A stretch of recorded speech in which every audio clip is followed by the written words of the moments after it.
Hello guys, welcome back to my YouTube channel Deepa's knowledge hub. हम रासायनिक अभिक्रियाएं पढ़ रहे थे। तो आज का टॉपिक है हमारा रासायनिक अभिक्रियाओं को संतुलित करने का नियम। इस टॉपिक में मैं बताऊंगी आपको कि रासायनिक समीकरण जो अभिक्रियाएं होती है उनको किस प्रकार से संतुलित करते हैं, उसको स्टेप बाय स्टेप मैं आपको बताऊंगी और यहाँ करना क्यों जरूरी है मैं आपको ये भी बताऊंगी। तो चलिए शुरू करते हैं। तो रासायनिक अभिक्रियाओं को संतुलित करने का नियम, इससे पहले हम जान लेते हैं कि रासायनिक अभिक्रियाओं को संतुलित क्यों करना है। हम उसको डायरेक्ट भी तो ऐसे लिख सकते हैं, उसको हम संतुलित क्यों करते हैं। तो जो रासायनिक समीकरण होती है, जो अभिक्रियाएं होती है, उसको संतुलित करना इसलिए आवश्यक होता है जब तक कि रासायनिक अभिक्रिया संतुलित नहीं होती है वो क्या होता है, स्टेबल नहीं होता है। मतलब जो अभिक्रिया में जो बनने वाला उत्पाद होगा वो क्या होगा, स्थायी नहीं बनेगा, वो अस्थायी रूप से बनेगा। और जिस प्रकार से हम अगर उसको संतुलित करते हैं तो वो क्या होता है, स्टेबल बना रहता है, उसी फॉर्म में रहता है, वो जल्दी किसी दूसरे फॉर्म में कन्वर्ट या चेंज नहीं होता है। तो चलिए शुरू करते हैं। अब रासायनिक संतुलन किसका नियम।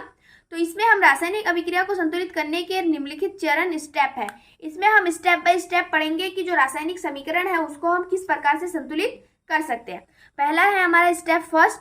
सर्वप्रथम अभिक्रिया में प्रयुक्त पदार्थों का रासायनिक समीकरण लिखते हैं। जैसे कोई हमने रासायनिक समीकरण ले लिया, ये हमारा कोई रासायनिक समीकरण है Fe plus H2O is equal to Fe3O4 plus H2।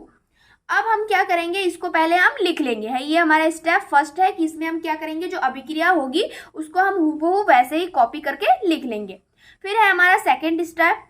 अब अभिक्रिया में प्रयुक्त पदार्थों को बॉक्स में बंद कर लेंगे। अब इसको क्या करेंगे, हम बॉक्स में बंद कर लेंगे। अब करने के बाद थर्ड स्टेप है हमारा, इसके बाद सभी तत्वों के परमाणुओं की संख्या सारणी में नोट कर लेते हैं। परमाणुओं की संख्या देखिए Fe है, ये Fe में इसमें कितना है, एक है। H है, H का यहाँ पे कितना परमाणु है, दो परमाणु है। O का कितना है, एक ही परमाणु है, तो हमने ये लिख दिया O का एक परमाणु। इसके बाद देखिए यहाँ पे है Fe का 3, तो Fe का यहाँ पे कितना जो उत्पाद बना उसमें कितने Fe थे, 3 थे। जो ऑक्सीजन हाइड्रोजन है उसके यहाँ पे कितना था, 2 था। ये हाइड्रोजन के 2 परमाणु है, मॉलिक्यूल है।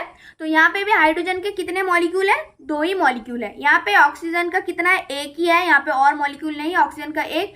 लेकिन जो उत्पाद बना, हमारा जो प्रोडक्ट बना, उसमें ऑक्सीजन के कितने परमाणु है, हमारे 4। ठीक। इसके बाद इसको सभी के परमाणु क्रमांक को सारणी में नोट कर ले। तो उसके बाद हमें एक सारणी बनानी है जिसमें ये अभिकारक लिखना है। अभिकारक में कौन कौन से तत्व एलिमेंट है उसको लिखेंगे हम लोग और उसके परमाणुओं की संख्या लिखेंगे। फिर इस साइड को हम क्या करेंगे, जो बनने वाला उत्पाद है उसमें मॉलिक्यूल की संख्या, मतलब उसमें जो तत्व है उनको लिखेंगे और उनके परमाणुओं की मॉलिक्यूल की संख्या लिखेंगे। अब देखते हैं हम चौथा स्टेप क्या है हमारा। इसके बाद वाला हमारा फोर्थ स्टेप है। इसके बाद सर्वप्रथम सबसे अधिक परमाणु वाले तत्वों को संतुलित करते हैं। इसी तरह से अन्य तत्वों को भी संतुलित करते हैं। इसमें क्या होता है, जिसमें सबसे ज्यादा परमाणुओं की संख्या होगा हम उसको ही संतुलित करेंगे। तो इसमें सबसे ज्यादा परमाणुओं की संख्या किसमें है, O में, ऑक्सीजन में है। कितने परमाणु है, 4 परमाणु है। तो हम क्या करेंगे, सबसे पहले O को संतुलित करेंगे। अब O को संतुलित करने के लिए हम क्या करेंगे, ये O है, यहाँ पे हमारे O के 4 परमाणु बने, तो हमें इसके सामने अगर 4 लगा दे तो O के 4 परमाणु हो गए। लेकिन इसके बाद अगर यहाँ पे 4 लगा दिया तो हाइड्रोजन के कितने परमाणु हो गए, 4 दूनी 8। तो हमें फिर यहाँ पे और 4 लगा देना पड़ेगा। फिर क्या होगा, इसके भी 8 परमाणु हो जाएंगे। इसके बाद क्या करेंगे हम, Fe के यहाँ पे 3 है तो यहाँ पे भी हमें 3 लगाना पड़ेगा। मतलब बैलेंस करना किस प्रकार से है, मतलब जो इस साइड वाला प्रोडक्ट है इसके परमाणुओं की संख्या जितनी हो और इसकी परमाणु की संख्या भी उतना ही हो। Left hand side is equal to right hand side हमारा होना चाहिए। दोनों में मॉलिक्यूल की संख्या जो है वो बराबर होनी चाहिए। इसी को हम क्या बोलते हैं, संतुलित करना। अब स्टेप 5 है हमारा। इस तरह अविष्ट संतुलित रासायनिक समीकरण प्राप्त हो जाता है। इसके बाद हमें क्या प्राप्त होता है, ये जो हमारा रासायनिक समीकरण है ये अब संतुलित हो गया है। इस विधि से रासायनिक समीकरण को संतुलित करना हिंट एंड ट्रेल विधि कहा जाता है। हिंट एंड ट्रेल विधि भी कहा जाता है। जिस प्रकार से हमने ये स्टेप बाय स्टेप इसको संतुलित किया, इसको हम क्या बोलते हैं, हिट एंड ट्रेल विधि भी कहते हैं। इसके बाद देख लेते हैं हमारा 6 स्टेप, लास्ट स्टेप हमारा क्या है। रासायनिक अभिक्रिया में प्रयुक्त पदार्थों की अवस्था आदि को पदार्थ के बलगम और उत्प्रेरक ऊष्मा ताप आदि को तीर के ऊपर नोट किया जाता है।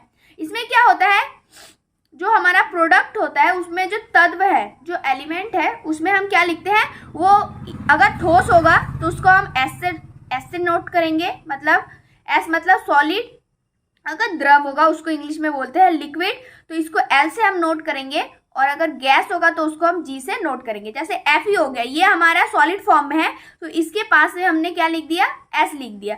H2 हमारा लिक्विड फॉर्म में है, इसमें हमने क्या लिख दिया, एल लिख दिया। Fe3O4 है, ये फिर से सॉलिड है तो इसको हमने एस लिख दिया, और H2 ये गैस है तो हमने जी लिख दिया। और अगर अभिक्रिया में कोई उत्प्रेरक प्राप्त हो या ऊष्मा या ताप हो तो उसको हम कहाँ लिखेंगे, ये तीर के ऊपर यहाँ पे डिनोट करेंगे। ठीक है, इस प्रकार से हम क्या कर सकते हैं, कोई भी रासायनिक अभिक्रिया को आसानी से क्या कर सकते हैं, संतुलित कर सकते हैं। अब आपको मैं क्वेश्चन सुनाती हूँ क्वेश्चन के हिसाब से। जैसे ये हमारा क्वेश्चन हो गया, HNO3 प्लस CaOH का whole twice is equal to CaNO3 का होल ट्वाइस प्लस H2O। अब देखिए इसमें क्या हो रहा है, ये जो हमारा अभिक्रिया है इसमें हम क्या करेंगे पहले देखेंगे।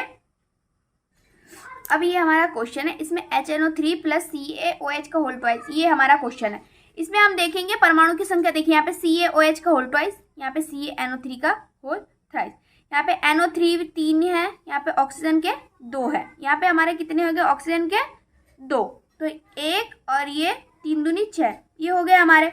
तो हम इसको अब संतुलित करना है, इसको हम किस प्रकार से संतुलित कर सकते हैं, ये हमारा H है, यहाँ पे कितने हो गए, ये 1 और ये 2, 3 हो गए, और यहाँ पे कितने हो गए हमारे 2।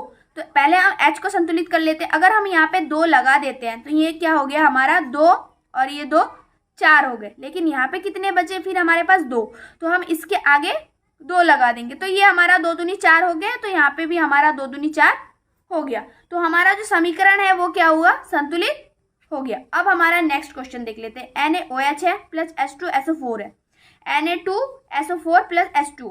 इसमें देखिए ये Na है, इसका एक परमाणु यहाँ पे है, लेकिन यहाँ पे कितने बन रहे हैं, इसके 2 परमाणु। अब देखिए इसमें Na के 2 है, तो हमें क्या करना पड़ेगा, यहाँ पे 2 है तो इसके सामने हमने 2 लगा दिया, तो Na जो है हमारा ये संतुलित हो गया। अब O देख लेते हैं, O कितना है हमारा, ये 2 और ये 4, 6 हो गए, लेकिन यहाँ पे कितने हैं हमारे, ये 4 और 1 5, तो इसको हम क्या करेंगे, यहाँ पे अगर हम 2 लगा देते हैं तो ये 2 और ये 4, ये 6 हो गए, O भी संतुलित हो गया। अब H देख लेते हैं, H में कितना है हमारा, 1 2 3 हो गए, और तो इधर कितना है हमारा 2, तो हम क्या करेंगे, ये 1 2 3 हो गए, और तो हमें यहाँ पे 2 लगा देंगे, तो O भी हमारा क्या हो गया, संतुलित हो गया। इस प्रकार से हम कोई भी रासायनिक अभिक्रिया को संतुलित कर सकते हैं। स्टेप बाय स्टेप मैंने जिस प्रकार से आप लोग बोला है, इस प्रकार से आप लोग 1-2 बार अगर प्रैक्टिस करेंगे तो आप लोगों को संतुलित करना आ जाएगा, आपको बैलेंस करना आ जाएगा। आई होप आज का वीडियो आपके लिए यूजफुल रहा होगा, तो लाइक शेयर कर देना और मेरे चैनल को सब्सक्राइब कर देना। इसकी मैं अलग से प्लेलिस्ट बना रखी है, क्लास 10th का जो केमिकल रिएक्शन इक्वेशन वाला लेसन है, तो आप लोग जाके प्लेलिस्ट में चेक कर सकते हैं। Thank you so much.